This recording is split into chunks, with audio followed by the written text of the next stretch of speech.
How's it going, everyone? This is Jimmy Perry here with the Power Play Podcast. Um, and the post I'm going over is I'm going back over a post because I don't like having, I looked at this article and I was like, whoa, this is trash. Needs to be fixed. So, while doing heavy weighted pull ups the day before deadlifting impact my deadlift session to any extent. Speaking from experience, no, you should be able to peak levels or as close as possible to peak levels after having done a set of heavy pull-ups the previous day. And before I even go any further into this answer, I'm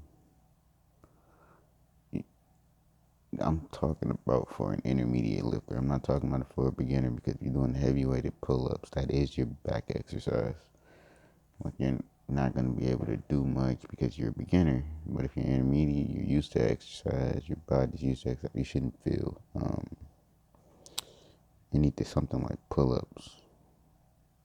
Like during your work, you shouldn't feel those pull-ups.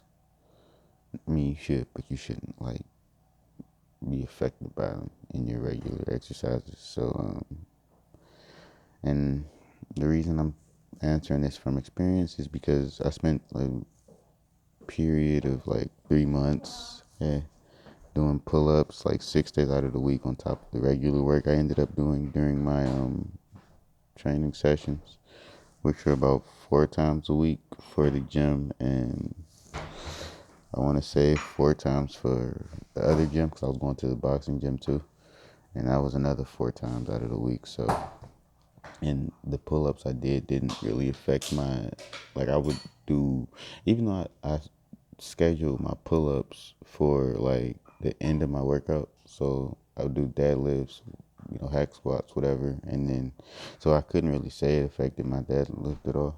But I can say that my strength was always there. Like doing pull-ups the day before didn't really take anything away from me. And on top of those pull-ups, I was also doing like heavy cardio. And I'm saying this not to brag, but to say like, yeah, it wasn't really like, yeah, you should be able to do heavy weighted pull-ups before you deadlift. Yeah, but if you do pull-ups though, this is a word of warning. Don't You should know how the rest of your workout's gonna play out by the fatigue you feel on that first movement. So if you're doing heavy weighted pull-ups at like an RPE 10, which is perceived rate of exertion or exhaust, whatever, if you're doing those and you feel like you're burning yourself out doing those pull-ups, then yeah, it's gonna affect your deadlift strength. But if you're not burning yourself out with those pull-ups, and like I said, it's for an intermediate lifter, you should be fine doing deadlifts the next day or the same day because pull-ups aren't really an a movement that you should be burning yourself out on. Thanks, and you hear from me next time. Peace.